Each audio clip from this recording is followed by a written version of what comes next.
À l'occasion du renouvellement électoral, je vous ai parlé lors de ma dernière vidéo sur tous les problèmes liés à l'accréditation de votre ordonnateur. Va se poser un deuxième problème. Je veux parler notamment de la signature électronique.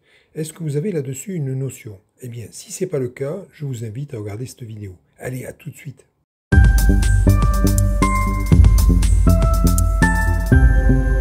Alors nous y voici. Nous allons donc aborder aujourd'hui cette notion de certificat de signature électronique. Alors c'est quoi cet animal? C'est très simple. Dès lors que la mandature précédente s'est achevée, il n'y a plus possibilité de signer des mandats dès lors qu'il y a une nouvelle nomination du maire. Donc le but est le suivant. Vous avez le comptable qui va apurer ces certificats électroniques. Il convient donc, soit pour le nouveau maire, soit pour le maire renouvelé, de revalider ce certificat. Alors, grâce à ce certificat de signature électronique, eh bien, le maire sera en capacité de valider des mandats, de valider des titres de recette. Alors, comment faire pour valider ça?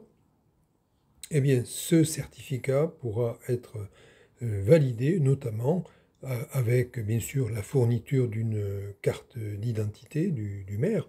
Alors vous allez me dire, on l'a déjà fait dans le cadre de l'accréditation, donc tout va bien, on va faire un coup double. Et puis, il faut aussi fournir pour ce certificat la délibération. Ah ben là aussi, tout va bien. On l'a demandé pour l'accréditation, cette délibération, eh bien là aussi vous l'avez.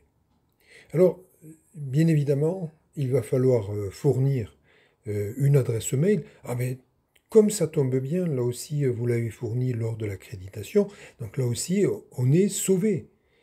La petite différence par rapport à l'accréditation, c'est que vous allez vous retrouver à devoir signer un contrat de service de signature électronique avec la DGFiP. En principe, c'est la DGFiP. Ceci étant, il faut bien avoir à l'esprit que ça vaut cette opération pour le maire, ça vaut aussi pour les personnes qui sont titulaires d'une délégation de signature, donc adjoints et éventuellement les agents publics qui auraient pu être désignés par le maire dans le cadre d'une délégation, donc un arrêté de délégation de signature. Tout va bien. Alors, ce certificat de signature, eh bien, on aura une installation physique informatique qui sera faite via le portail Helios de la DGFiP.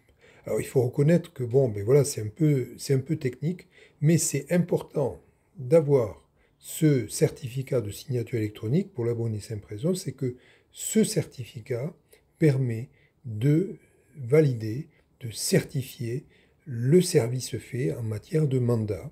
Donc je crois que c'est important de vite se le procurer. Alors que vous soyez avec un maire qui arrive ou un maire qui est revalidé par son conseil municipal, dans les deux cas, les anciens certificats sont périmés, donc il convient d'organiser cette procédure tambour battant. Donc ne vous y prenez pas à la dernière minute pour faire cette opération. Il y a quand même un temps, nécessaire pour faire valider ces certificats.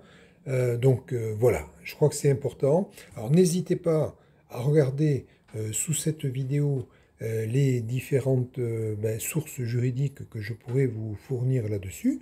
Et puis donc à très bientôt. Allez, bye bye et à très bientôt donc.